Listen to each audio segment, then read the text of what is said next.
Okay. Again, it's like, it's inhuman. It's just appalling. That's precisely my point.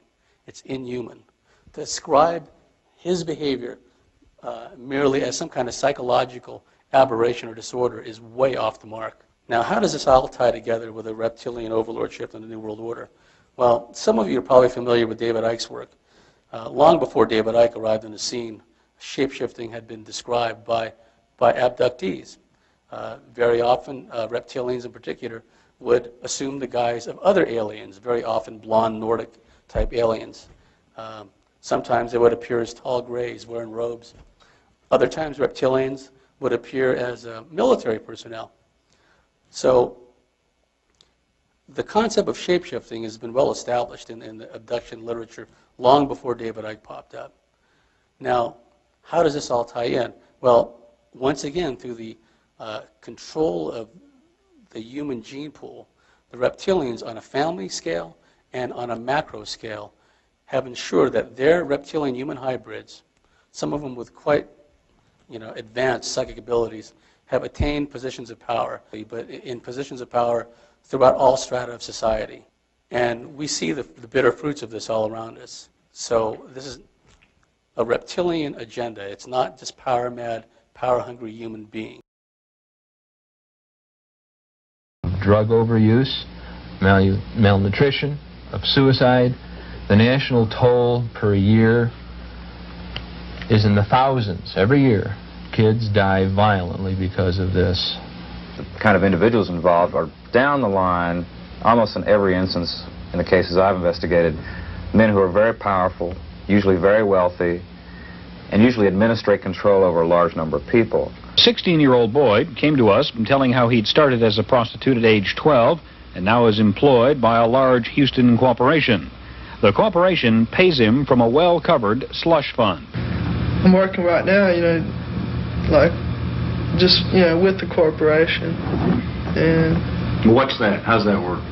Well, when their executives or their business people are in town, they're sent to our apartment, and we entertain them while they're here.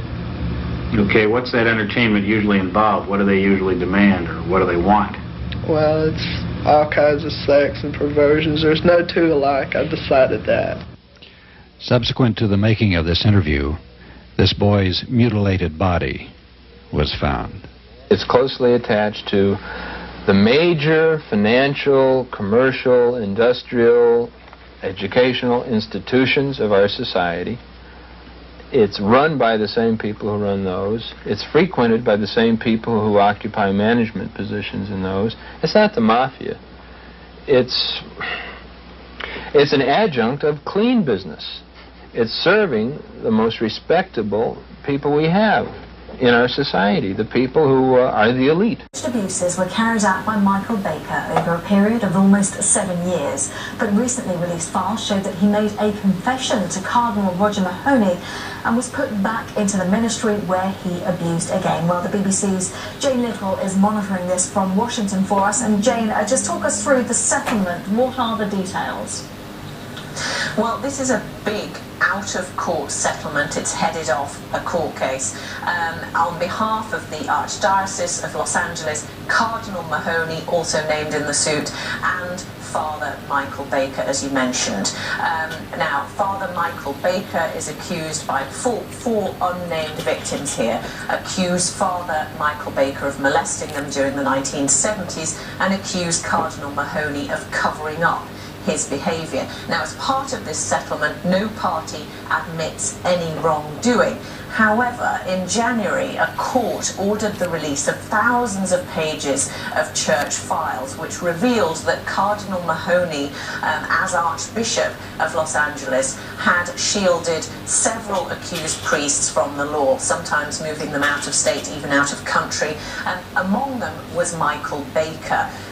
He had gone to Cardinal Mahoney in 1986 and admitted to molesting 2 brothers, and instead of reporting it to the police, Cardinal Mahoney sent him for psychological treatment. Then he was allowed back into ministry, where he abused again. He was jailed in 2007 for molesting young boys and was released in 2011 for